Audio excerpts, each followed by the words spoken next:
What's up everyone, it's Mike. So, when I did my ranking video of all the movies that I saw in theaters in 2023, that got me thinking. Maybe I should review all the movies that I see in theaters separately this year, and then put them all together in a ranking video for next year, just to see which 2024 movie I consider to be my favorite when I rank it as number one. And I know I seem like one of those people who went to go see Madam Web just to see how bad it really is. He was in the Amazon with my mom when she was researching spiders right before she died. I'm sorry if you were expecting that to be my first review for 2024. Believe me, I am one of those people. I saw the Little Mermaid remake last year. Remember my song in the swamp when I was like, whap, chicka, whap, whap, chicka, whap. And as bad as people made Madam Web out to be, I decided to do the right thing and not watch that movie. Maybe I'll get around to it when it comes out on streaming, or maybe I'll just never watch it ever. So this weekend, I watched Dune Part 2, and I'm going to talk about this movie as well as express my thoughts on the movie at the end.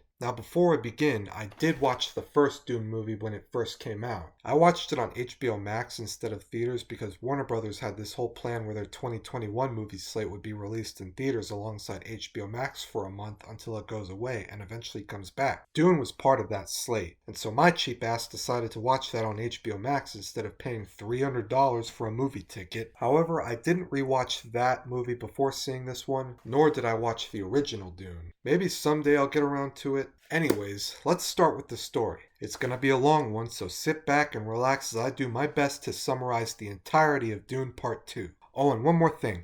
Spoiler alert for those who haven't seen the movie, do so and come back. The movie starts by introducing us to Princess Irulan, I think I'm saying that right, and her father, the Emperor. Then it cuts to the title. Then our protagonist, Paul Atreides, along with her mother, Chani, and Stilgar, as they journey across the desert of Arrakis and run into what appears to be space pirates. These guys start dropping like flies, and Paul even sword fights with the last guy and kills him. Then our heroes steal the water from their suits and leave their bodies for the sandworm. So they get back to the Fremen hideout, and of course, everyone ostracizes Paul and Jessica for being outsiders, and for him killing Jameis in the last movie. This looks bad for Paul because he is supposed to be the Messiah from the prophecy the Fremen believe. And so Stilgar puts Paul through a series of tests to prove that he is the one, which is what a whole chunk of this movie is about. While Jessica, who is apparently pregnant with a daughter, stays at home and even gets her face tatted. What's crazy about the whole pregnancy storyline is that the movie keeps showing the baby inside the womb when they didn't need to do that. But I guess show don't tell. Anyways, the series of tests Stilgar puts Paul through include making him camp out in the middle of the desert, teaching him how to properly sandwalk,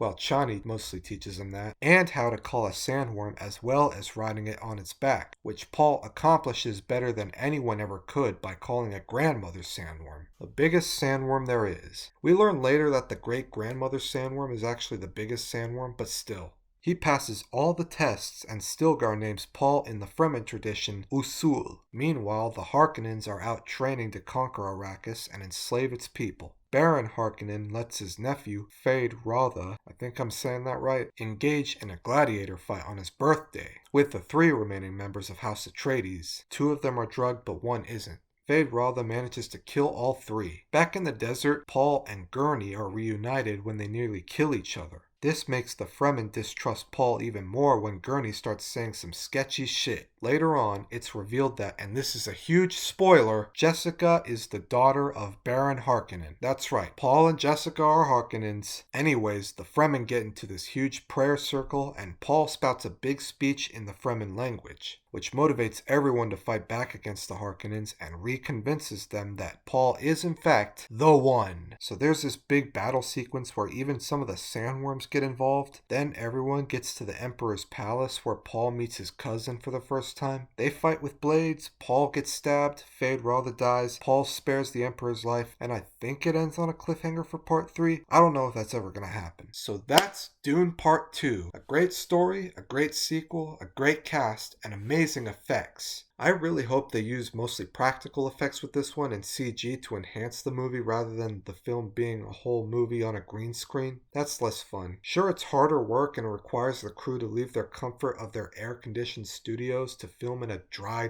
desert. Anyways, Dune Part 2 is a great movie that succeeds its predecessor and is by far the best movie I've seen all year. I mean, it's the first movie I've seen in theaters this year, and it could have been the second if I was stupid enough to see Madam Web. This movie is an 8 out of 10. Go check it out if you haven't already. I mean, you probably won't since I spoiled it. Or you probably already have. Next week, I'm going to try and go see Kung Fu Panda 4 and do a review of that. Not to jinx it or anything, but I predict Kung Fu Panda 4 will be under Dune Part 2 for next year's ranking video of all the movies I see in theaters in 2024. But I digress. Until next time, I'll see you in the next one. Thanks for watching.